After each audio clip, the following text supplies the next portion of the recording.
Good? So, how's it going, my man? Good, man. Good. How you? Good to sit with you. Yeah. Flex. Good. Flex, yes. Man, Flex. Himmy Music. Himmy Entertainment. Yeah. My man Pablo. What's going on, How's it going, man? Good, baby. How y'all been? Good, man. So, how's life? Life is good. Start man. off with that, right? Like, how's life? We here. Life is all right. Yeah. Another day above ground, so Yeah. you know, it's Absolutely. good. It's good. Yeah. So, man, let's get into it. You know, I see y'all have a entertainment, basically a artist management company, and slash clothing line, correct? Mm-hmm. Yeah. So, first, let's get into the name. You know, where that originated from. Himmy Entertainment. I mean, I can give you a small brief introduction. Basically, the word Himmy derives from Himalayan mountains. Okay. So, like a couple years back, I'll say about 08. 10 years ago. Yeah, about 10 years ago. 10 years ago. You know, we used to it was in college, we threw parties a lot and stuff like that, so we used to be like, we played from the Himalayas. You know, it was like a little joke at one time, but then again, it was just like, kind of just carried on, and, we just, kept saying that we just kind of short it for Himmy, you know what I'm saying? Like, we from the Himmys, and to be on the intellectual part, basically, when we kind of like started going deep into it, the Himalayan mountains probably one of the highest peaks of the world. Yeah. So exactly. So it was more so research. like, it's more so like, that's kind of dope. Let's relate that to how we live. You know what I mean? Not to say that we better than anybody, but it's kind of a lifestyle, state of mind type of thing. You know what I mean? Being above the negativity and hate and just kind of focusing on what's yours. Nice. That's dope. I always wonder too, like, the Himmy, because everybody used to ask us too, is Himmy like a Dodge Himmy? I'm like, it has nothing to do with cars. It don't got nothing to do with the cat. I guess it's a form of cat or a species of cat called a breed called a Himalayan cat. I was like, no, it has nothing to do with that. It's just a mind state. We used to. We actually dubbed a little slogan back in the day. It was like, it's not a place, it's a lifestyle. It's a lifestyle. So we used to, joke around and be like, hey, man, you and the Himmys or what, man? Himmys, man, what's up? It was, we used it for a lot of stuff. So just give me a little brief background, about each of you, but let's start with you. Well, outside the booth, everybody knows me as Flex. Okay. You know what I mean? I was an artist for over 10 years. I go by the name of Don Diz. I still do music to this day. Okay. But I'm more focused behind the scenes. Got you. Originally from Providence, Rhode Island. Came out here, went to school, played some football for Central. That's where I met Pop. And besides that, I just been into the grind, to the music industry. I've always been into it. You know what I mean? Whether I was doing the music or setting up shows or doing parties. You know what I'm saying? So I knew it was something I wanted to do. Like I said, I'm still recording. My last album was released, I want to say 2015. Okay. It was called TGIFU 2. It's on iTunes, still Spotify, and all that stuff. So but right now, just more so managing, making stuff, making sure things are going right behind closed doors and stuff like that. Dope. Yeah. My man. Same kind of situation. Pablo, originally from Buffalo, New York, came out here to Central, played football, was always into the music, talked to a bunch of guys, you got the guys who rap on campus and stuff, so we started seeing each other in ciphers. My boy Rod, who's also from Buffalo, ended up putting me on. He was like, yo, Pop, you into hip hop, you know what I mean? They used to call him hip hop on campus. Hip hop on campus? Yeah, because he was like, any information, any beef, anything, he just was always into it. Yeah. So we used to sit at tables. I didn't really know him, but they was, I was like, yo, where you be recording at? He gave me a CD, one of his first mixtapes. And I was just like, yo, this is hard. Where you be recording? I just wanted to always wanted to learn the process. Yeah. And then another buddy of mine from Boston, he put me on too, and I started watching them like create music, how they did it. I was dope. I was actually a fan of his, and we played football together. Gotcha. And it was just like, you know what, this is dope. You know what I mean? Like, so de facto, me and him just started clicking. We started rolling together, like, shows and all that. I would come with him and be at shows to the point where it was like, I knew the lyrics. So he was like, yo, you take the mic, son. You know what I'm saying? So started like that. And then after that, it was just, I was always interested. I used to see him grind. And then it just eventually, we put it together like, yo, we might as well just do this. You know what I mean? Yeah. That's what's up.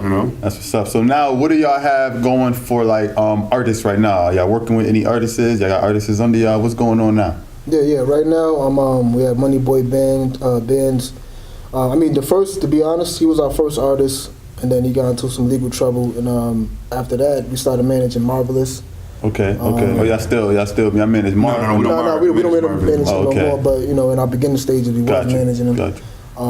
Pakistan Bills, we managed. So far, it's been 3 artists. Yep. And they all have had somewhat of success and stuff like that. And you still working with them or no? Yes. Okay. Yeah. Bands and Pat. Bands and Pat. Okay. Boy bands and Pakistan Bills we're still working with. All right. Mm-hmm. So what is basically the goal for Himmy? Like where we going? What's the plans? The main goal is just to it's obviously seek success. You know what I mean? Right now we're just working towards taking care of minor goals. Gotcha. You know, the clothing, getting as much exposure for the brand. Yep. For our artists, everything that all the steps we got to take. You know, this is not a type of thing where it's overnight success that we're looking for. Yep. You know, we're willing to work, we're willing to grind it out. You know, definitely. Cover all bases and stuff like that. Definitely. Yeah, definitely. I gotta agree with exactly what Flex said. I think it's just building our brand awareness, getting exposure, coming to like awesome platforms like you have right now, touching the community also. Through music, through fashion, through culture. We also coach Little League football, so we infuse that art of the Himmy. Shout out to Hartford Wildcats. You know, so we try to influence like our daily lives. We live in the Hemmys. That's So when we do this, we promote a brand. It's promoting a lifestyle as well.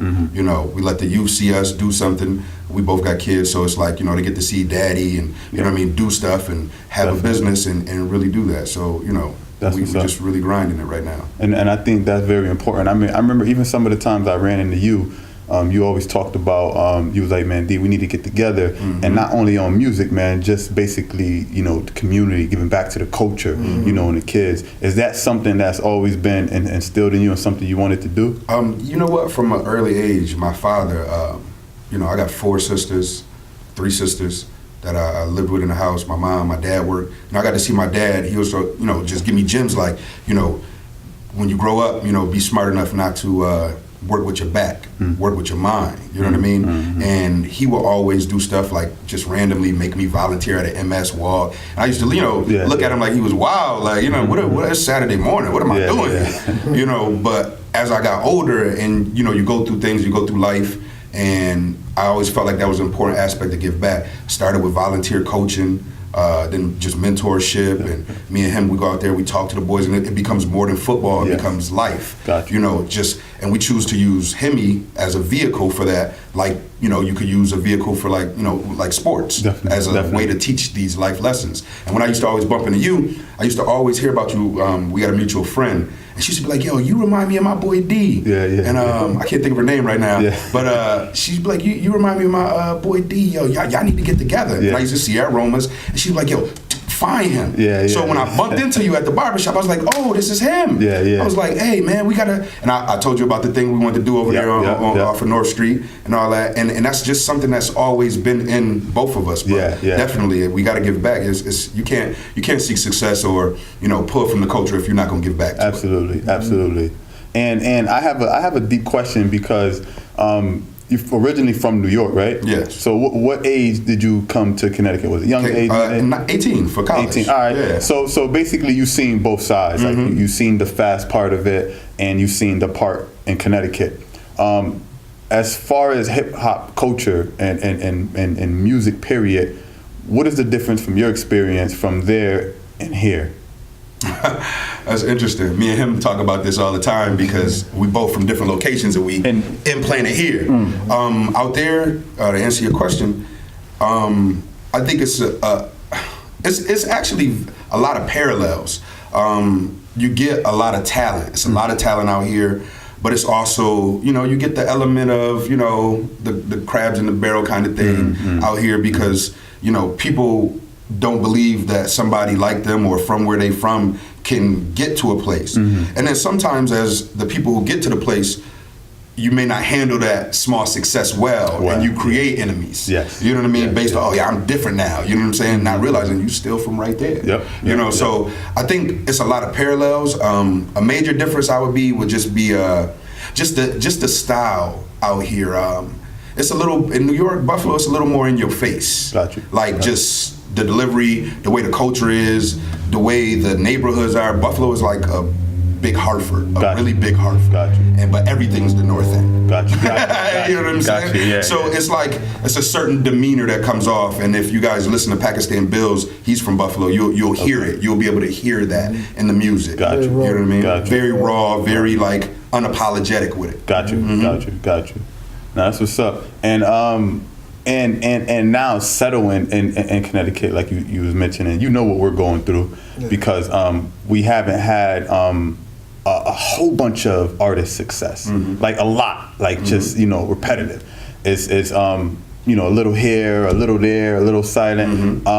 Just from what's going on now, what do you think our next steps is here as a culture to actually make that step up that elevator? I think honestly, it's just more so of just keeping that push, and a big part of it is support. You know what I'm saying? Because you get cats that come out of Connecticut, no matter where they're from, and let's say they cross that barrier, they cross that boundary of getting out of the underground, going into the next level. It's that extra push, that extra support that's stopping it. You know what I mean? Because like you said earlier, we have a lot of talent out here. We have plenty of talent. We got enough talent to kind of take over the industry, to be honest with you. I think every state does. Yes. But it's who got the limelight on them. You know what I mean? Right now, in a sense, you could say that, Connecticut has a spotlight on them because of the attention of, Annoyed, Snopra, those cats that's been kind of making some noise. It's like, okay, now what do we do from here? Do we who's next? You know what I'm saying? Not to say that they made it mainstream as opposed to like crazy success, but they opened the doors a little bit. They kind of bring the spotlight over here. So now you got executives, you got A&Rs coming down to CT or checking out, or at least looking this way. So now I think the main thing is just that extra push. I always give an example of when I was in Atlanta, pushing my music. They was more receptive to my music. You know what I mean? Because out there, a star is born every day. Somebody blows up so fast that they want to be the first one to support you. Like, I've been buying this. I've been there from the beginning. That's love. They want that claim. So out here, if we had just an ounce of that, you know what I mean? I think that'll push it to the next level. And no doubt about it. But do you think we're looking to us as artists, are we looking to get into the industry, or are we looking to buid our own platform? What are we looking to do? That's another thing too. The independent game is so big now. A lot of majors are looking for artists who kind of already got things put together already. They don't want to spend time rebuilding, or artist development, stuff like that. You know what I mean? They'd rather just get somebody who's already been got a name for themselves, especially on social media. A lot of artists are looking more towards independent because, obviously money-wise they get more coins. You know what I'm saying? So, that's big right there. Now, it also depends on how hard your grind is. You feel me? You can go independent, but if you're not willing to put in the work, you're going to stay in the same spot. And then you got to understand you're going to spend a lot more money than usual. You know what I mean? When you sign to a label, they kind of spend the money for you. Even though that money's recoupable, you got to pay that back. At least you don't have to come out of pocket for the first 2 years. You know what I'm saying? Independent game, it's all your money come out of pocket. So, the grind is real. It's like really how hard you hustle, dictates how far you go. Definitely. That's a major part of it. Definitely a fact. Yeah. And I see a difference when it comes to our culture though. But I even when I was reading a little bit of what you sent me, and you were just talking about just love, period. You show love, get love. It's and then what we was talking about in the beginning, when you was talking about like some people would get that spot and don't know how to, where a lot of people look at it. I think it's a trust issue. Like we were talking about, I think it's more like a trust issue of someone actually making it before you and you not thinking that they're going to help you or take you with them, being that it never really been done, where we never had no one bring back wealth and say, listen, we're going to set up this, and give us a platform. Another thing I think it is, like we was talking about talent, we have a lot of talent out here, like a lot in Connecticut, just Connecticut alone, it's so much talent, but I think above the talent, what we're missing is order. we're missing order and direction, and the same amount of talent we have, I don't think we have enough people of leaders to basically place those sections in order so we can have a blueprint to follow. It's like there's no blueprint to you're follow. right. But you know what? To chime in on that as well, like the blueprint with the game, like Flex said, with the game being so different now, internet, savvy now, and social media based now you can kind of be funny in it or do something in a different realm, and then oops, I got music and slide it in here. Yes, it's so gimmicky now that when you speak on leadership, because me and him through the years of just knowing people and meeting connections and building relationships in this music thing, from Hartford to New Haven to Danbury, like, you know what I mean? People have to want to be led.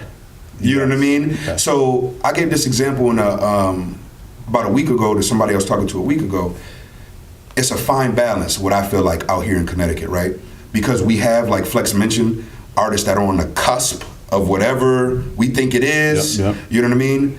But then you get those artists who may be in some kind of connection who automatically think that your grind now has to change, or that they owe you something. You know what I mean? And this is the balance I'm talking about, because when an artist makes it out of here, what makes you think they didn't experience that same, obstacle or that same feat that you had to get over? So now they're here, and every artist that we look at, you got to remember, perception is a mean thing, because everybody that appears to be here maybe don't have the wherewithal to pull you back up. So you also have to understand a situation. But what we do as a culture, to speak on what you were talking about, is we get mad like, oh, they fronting, you foo-foo now because you're not coming back out here. But I mean, the artist is not going to tell you what their real business dealing is. They're not going to tell you if they owe money. They may want to, but can't. You know what I'm saying? But we, as still out here on the grind, have to realize the grind doesn't stop. Now you have to take that light. Don't think they supposed to pull it over here. Put yourself in. Put yourself in. You know what I'm saying? You know what I mean? Do what you got to do business-wise to maybe touch some of that light. You know what I mean? And we get to thinking as a culture that it's just supposed to happen. You're supposed to come back, and you're supposed to. I mean, we all thought Jagged Edge was supposed to come back to Hartford, right? They were supposed to bring the next hour. We all thought this. We had Tracy Lee in Buffalo. You know what I mean? You was one of the first ones to blow. That man never stepped foot back in Buffalo. I don't know if he did or not, but he never put no artists. You know what I mean? Now we got West Side Gun and all of them, and people are thinking the same thing. Just like, I'm sure Providence has had artists too. And it's the same thing in our urban culture, where you think that on this level that you're owed something. You know what I'm saying? Instead of like, I still should grind, or let me find a way to grind harder or get closer to that. Another reason why there's no direction or blueprints, because when you come from a city where like talent wasn't really emerged a lot, like, you know what I mean? So you get that one guy every other year, you know what I'm saying? Look at New York City, a local rapper out there is a star anywhere else. Every day. You know what I'm saying? So they breed stars. Some cities where they breed stars, they have that extra person to kind of, all right, this is how they did it. So they got more people to look up to and look and see how and catch their routes, rather than out here. It's like, there's nobody really to follow up with. You know what I mean? Like, that's you're definitely right. We're the first basically generation figuring it out when it comes to the entertainment part. Even though it's been happening for a long time, we haven't had that. You're definitely right. That's a fact. Going into music wise, right?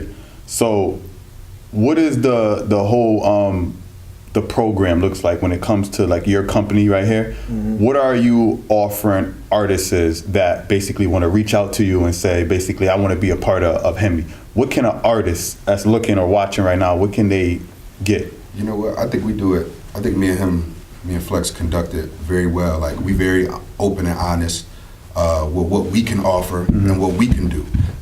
He got over 10, 15 years of experience.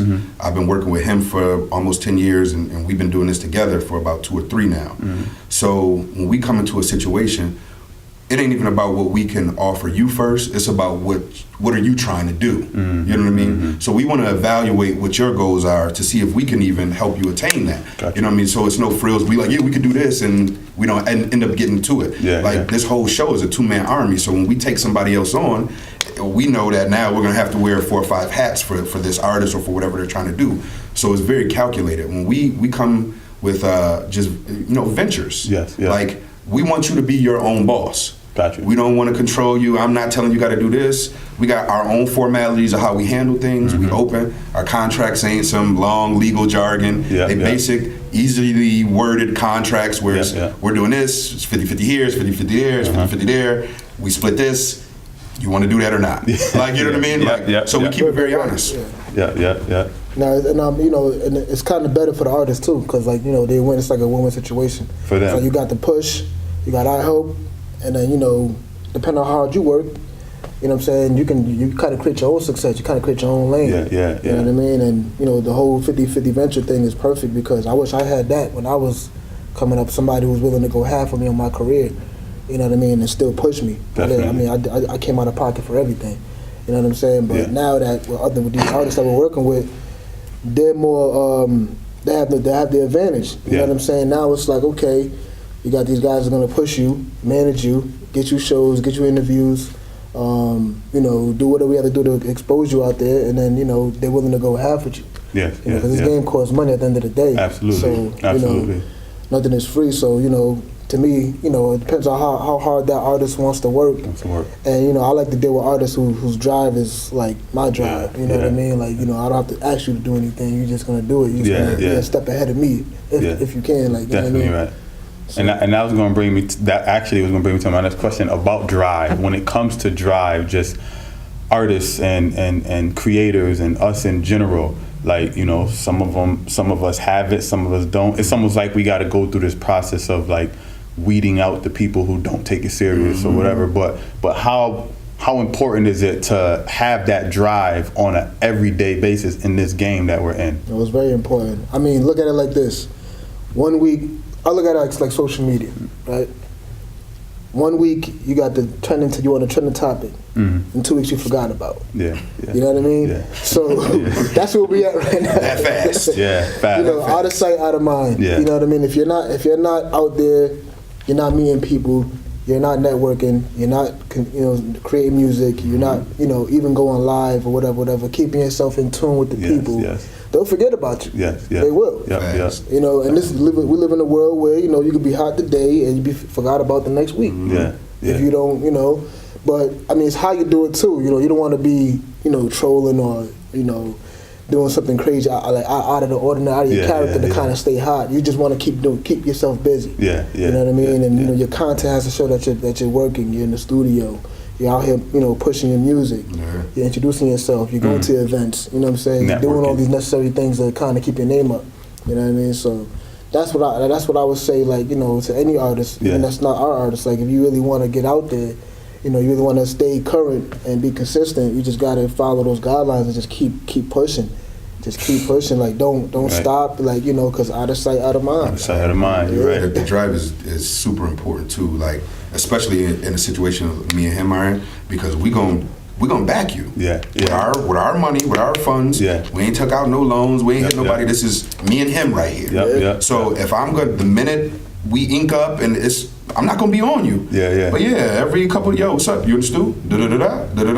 All right, we got a show coming here. We're gonna rehearse that. You know what I'm saying? Nope. Let me inflex here that before we clear that. Let's get that. You know what I mean? It's protocol. And if you not like if you on it, like he said back in, like the way he was on it, I wish I would have knew what I knew now, because I'd have just did that with him. You know what I'm saying? I'd have just did that with him, because the drive that's the ultimate thing, especially when you have somebody who's investing in you. You can't come and tell us that this is your dream and this is what you're doing, and then we put this up and then now you don't. I mean, we all have, you know, need a kick in the butt sometimes. Sometimes he call me like, yo man, what's up? These posts ain't going up fast enough, man. And you know, you just got a day where you're like, I don't even feel like it today. Like, my phone just keep going off. I be cutting my alerts off, and he'll call me like, yo, come on, man. It's our business, man. It's the baby. I'm like, I hate you. But you're right. Like, I hang up with an attitude and I post it. You know, so we all need that, man. Definitely. Like, the drive is major. It definitely is. And how about the because I'm talking as well through just experience of how I feel sometimes, but just with you two guys, right? Coming up, you know, we got a few different. It's a whole bunch of independent either artists or platforms. Something is growing up, right? So you got the people that's gonna love you, the people that's gonna hate you, people that's gonna support you, people that's not. how do y'all push through all the negative things that come your way and still stay focused on what your goals are? You answer that one.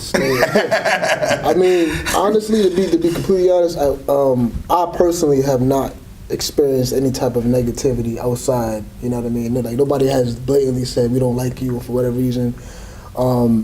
I'm ready for it though. Yeah. I'm ready for any type of negativity, and I think I'm well, you know, strong-minded to kind of get through it and get past that, because a lot of people are going to say things. One thing I learned is that you can't please everybody. Yeah.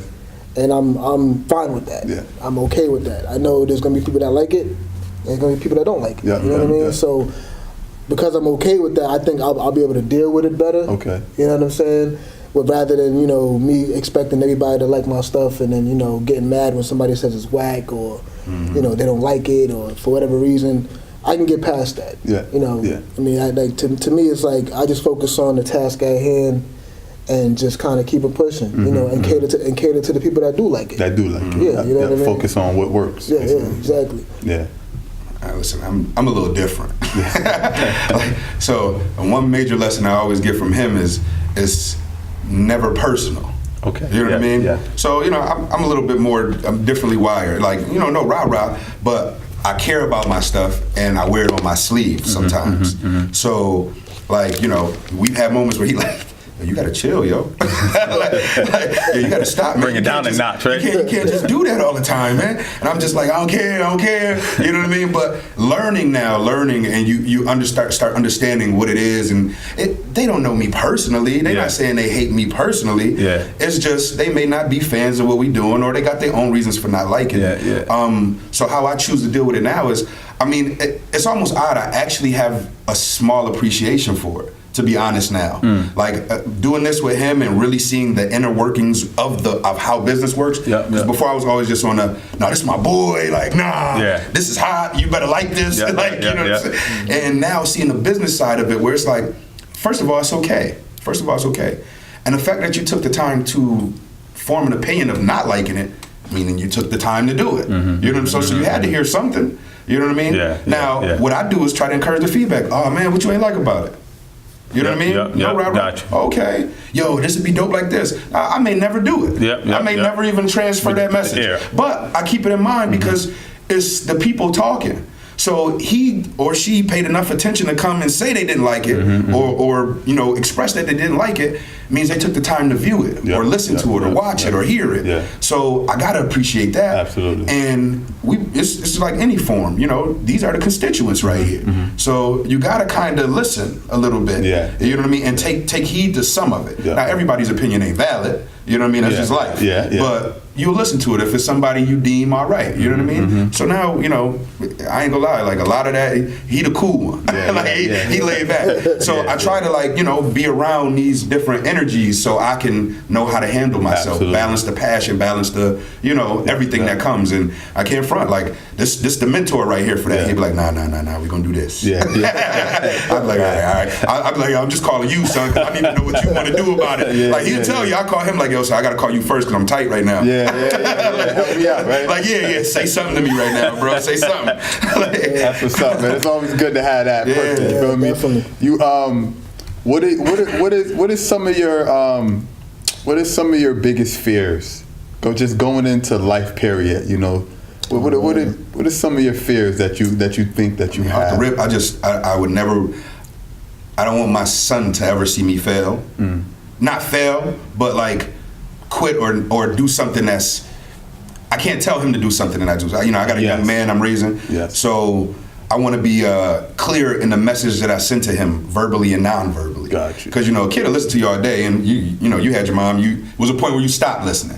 But you always watched and saw what happened. You're right. You know what I mean? You're right. So, you know, my son sees me coach. I'm his coach. You know what I mean? I help out with the basketball team. My biggest fear would just be that, or you know, knowing that I had an opportunity and I didn't take it, because then you get the regret. So when, you know, we brought this together, I was like, hey, dude, you know, we're gonna do it. And I had a kid early. I had a kid at 20. So them shots, you know, I was supposed to take at 21, 22, 23, couldn't really take. So now it's just like, he was like, yo, man, we might as well do it. If we're gonna do it, we're gonna do it right, man. Let's just go all in. So now it's just like, you know, let's go all in. That's what's up. You know what I mean? That would be my biggest fear. Just not going hard enough. Not going hard enough. That's. I think that brings fire with it because it keeps you going. Yeah. You know what I mean? Once you you never think of that, you like, oh, all right, I got it. Then you get to a point like even this venue. You know what I'm saying? I know you see this. Like I saw you last summer before this was built. Yes. Right at the barbershop, and you was like, "Yeah, I'm about to do it." And I was like, "Damn, like." Still moving right now. Like I only see him, and he just footing it up and down the downtown New Britain, talking to people. He on TV. I'm like, yo, what's up with this dude? You know what I'm saying? So I'm sure, like you strive to have this be your baby and not let this fail because you came to that point. Absolutely. I don't know what Yeah, I mean, same with me, man. I mean, my biggest fear is just not being able to do this no more. You know what I mean? Just being able to not being able to kind of be involved, you know what I mean, and support what I really want to do. You know what I mean? If you take that away from me, then I have nothing. You have nothing. You know what I'm saying? So even before your job. Yeah, exactly. You know what I mean? But that's it. You know, I mean, I want to be successful in it. I'm willing to take the chances. You know, and work hard in getting it. You know? Definitely. And what are some of your passions? Well, my natural passion is music. It is. Yeah, it's music. Whether I'm recording it, helping somebody write, or being in the studio. That's just what I like. Music is everything for me. Got you. Yeah, so. I would have to say just entrepreneurship and really owning my time.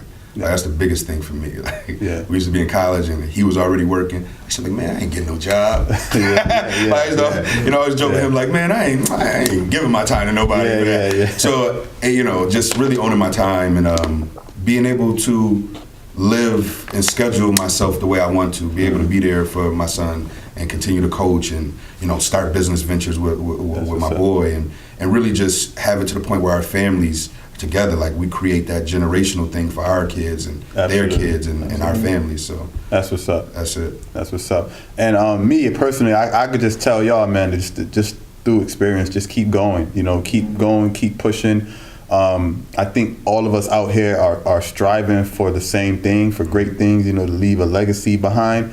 And it may seem hard at times, because it does, like even speaking for myself, like I think it gets harder every step, but I think blessings come with every step as well. And I would just say, keep going, keep working, keep striving for greatness, and definitely we all will get there. Definitely.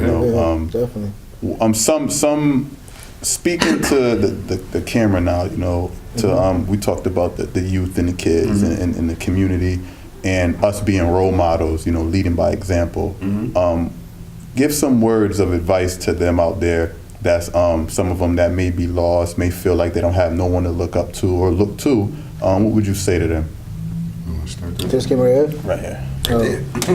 Well, first and foremost, keep God first. Never give up, never quit. I live by 2 rules.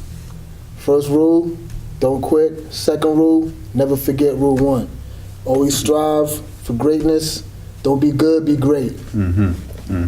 Dope. For me, if I'm talking to the youth, I mean, we do this every day. So we missing practice right now. But I would say, it's a lot of distractions that come with wherever you're from, whether you're from an urban area, suburban area. I think life has a way of putting you through a lot of the similar tests. Whether it's trouble at school, just always be secure in who you are. Some of us don't have parents, or you may have a different type of guardian. Be respectful, and I live off the law of reciprocity. Just do things that you would want done to you. Don't do things you don't want done to you, and know that there's somebody out there that is willing to talk to you. We coach the Hartford Wildcats down at Cope Park. I train kids over here at Chesley. It's like, y'all can hit me up on social media. Like, I just believe that you only give up because you want to. You know what I mean? So don't do that. Seek the help. If it's no question too small, too dumb, too big. Just be open. I think that's the best thing. Be open about where you're trying to go and what your issues are. And be somebody around to help. That's what's up. I really appreciate that. Yeah. No problem. Appreciate y'all for coming too. Yeah, man. Thank you for having us, man. Yes.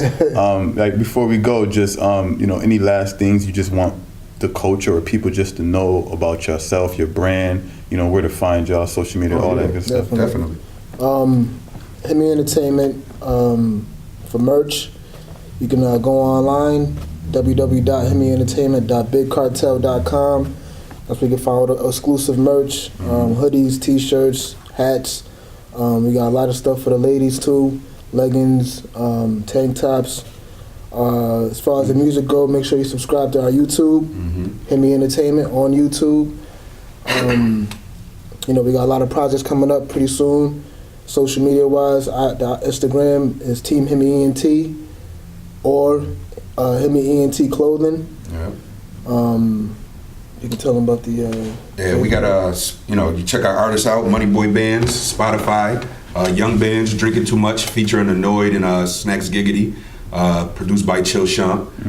He got a single out right now, Don Diz, featuring Mike Flows. That's real dope right now. We just had it on Elite Digital Radio yesterday. Shout out to Moneybag Shag.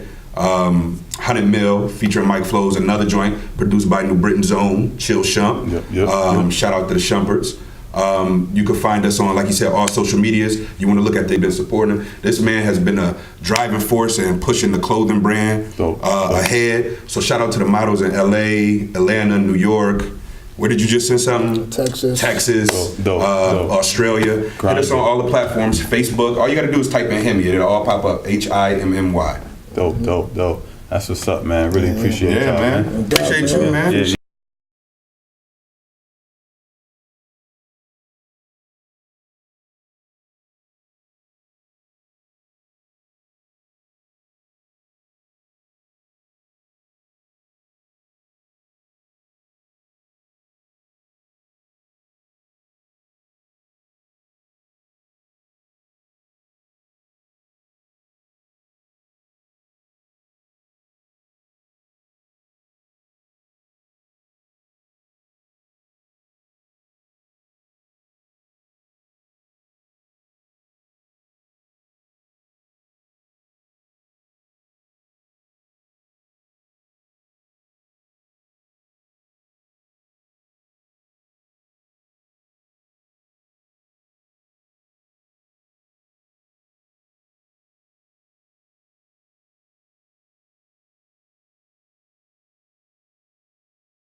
out to the models that's really